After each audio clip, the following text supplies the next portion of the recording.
ሰላም ክብራትና ክብራን ውድ አዲስ ጤና ዩቲዩብ ቻናል ቤተሰቦች እንደምን አላችሁ? በሌላ ቪዲዮ ተገናኝተናል። በዚህ ቪዲዮ ላይ የምንመለከተው ስለ ጤናማ እይታ ነው። እንግዲህ ጤናማ የአመጋገብ ስርዓት የአይናችንን ደህንነትና ብርሃን ለመጠበቅ እንዲሁም ለረጅም ጊዜ የእይታ ብቃታችንን ለማሳደግ ወይም ደግሞ የእይታ መቀነስን ለመከላከል የሚረዱ ንጥረ ነገሮችን ይዟል። እናም በዚህ ቪዲዮ ላይ ለጤናማ የአይን እይታ ጠቃሚ የሆኑ ምግቦችንና እነዚህ ምግቦችን እንዴትና መቼ መመገብ እንዳለባችሁ አያይዤ የምነግራችሁ ይሆናል ማለት ነው። ከዛ በፊት ቪዲዮን ላይክ በማድረግ ጀምሩ። እንዲሁም ለዚህ አስተማሪ ቻናል አዲስ ከሆናችሁ ሰብስክራይብ በማድረግ ቤተሰብ ሁኑ። አሁን በቀጥታ ወደ ጉዳይ ሳልፍ ለአይን ጤና እጅግ በጣም ጠቃሚ ከሆኑ ወሳኝ ምግቦች መካከል አንደኛውና የመጀመሪያው ካሮት ነው።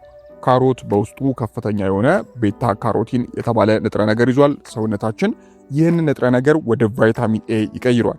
ቫይታሚን ኤ ደግሞ የአይናችንን የውጭ ክፍል ማለትም ኮርኒያ የተባለው ማለት ነው ለመጠበቅና በደብዛዛና በምሽት ብርሃን ውስጥ በደንብ እንድንመለከት ወይም እንድናይ ይረዳል ማለት ነው። ስለዚህ የመጀመሪያው ምግብ ካሮት ነው ማለት ነው።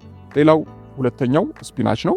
ስፒናች ሉቲን እና ዚያዛንቲን በተባሉ አንቲኦክሲደንቶች የበለጸገ ነው። እነዚህ ንጥረ ነገሮች የአይንን የጀርባ ክፍል ሬቲናን በተለያዩ ምክንያቶች እንዳይጎዳ እንደ ጋሻ ሆነው ያገለግላሉ።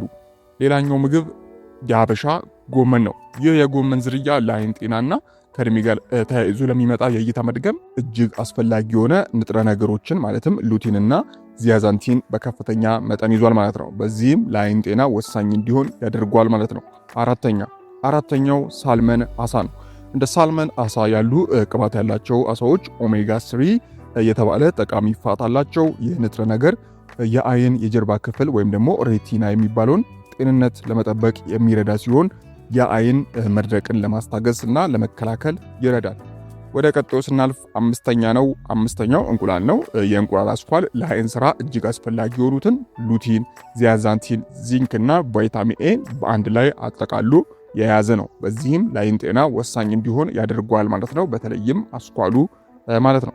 ሌላኛው ብርቱካን ነው።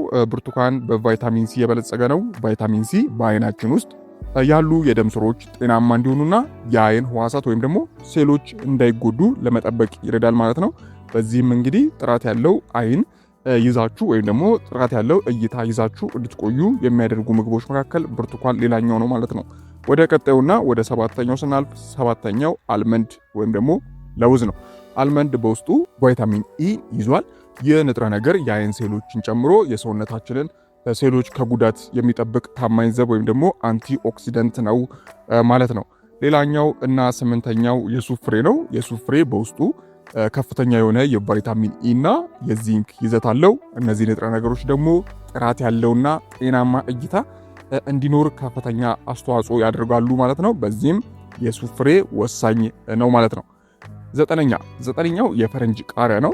በተለይም ቀይ ቀለም ያለው የፈረንጅ ቃሪያ ለአይን ጤና ትልቅ ድጋፍ የሚሰጡ ቫይታሚን ሲ እና አንቲ ኦክሲደንቶችን ማለትም ተፈጥሯዊ መከላከያዎችን በብዛት ይዘዋል። በዚህም እንግዲህ ከአይን ጋር ተያይዞ ወሳኝ ከሚባሉ ምግቦች መካከል እንዲሰለፍ ያደርገዋል ማለት ነው።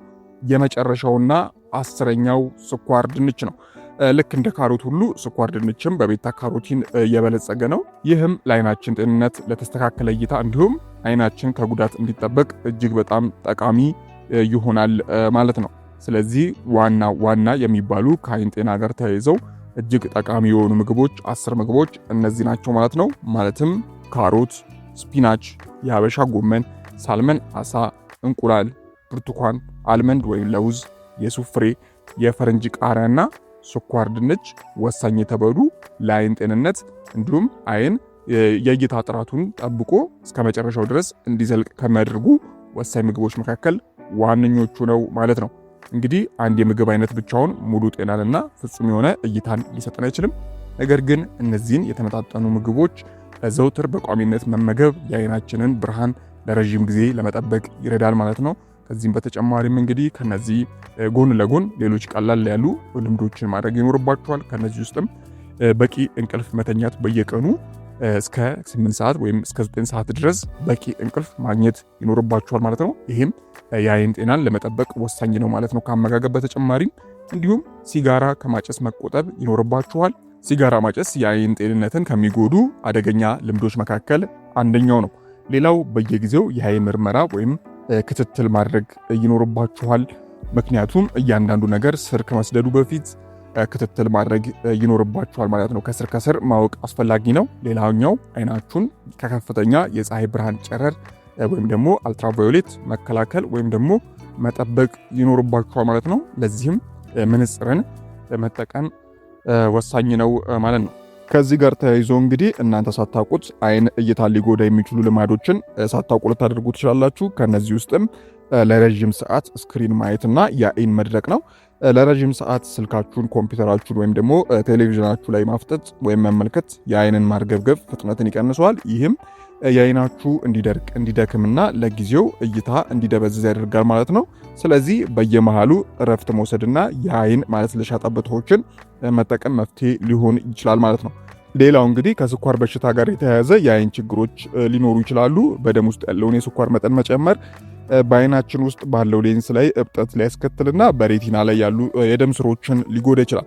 የስኳር መጠኑን በትክክል ካልተቆጣጠራችሁት ከጊዜ በኋላ በስኳር ምክንያት የሚመጣ የአይን ህመም ወደሚባል የአይን ህመም ውሎ ማድሮም ለእይታ ማጣት ሊዳርግ ይችላል። ስለዚህ ጥንቃቄ ማድረግ ያስፈልጋል። ሌላው ከእድሜ ጋር የተያያዘ የእይታ መቀነስ ወይም የአይን ማርጀት ሊኖር ይችላል። እድሜ እየገፋ ሲሄድ የአይናችሁ የተፈጥሮ ሌንስ የመለጠጥና የመኮማተር ብቃቱ እየቀነሰ ይመጣል። ይህም በአቅራቢያችሁ ያሉ ነገሮችን በግልጽ ለማየት ያስቸግራል ማለት ነው።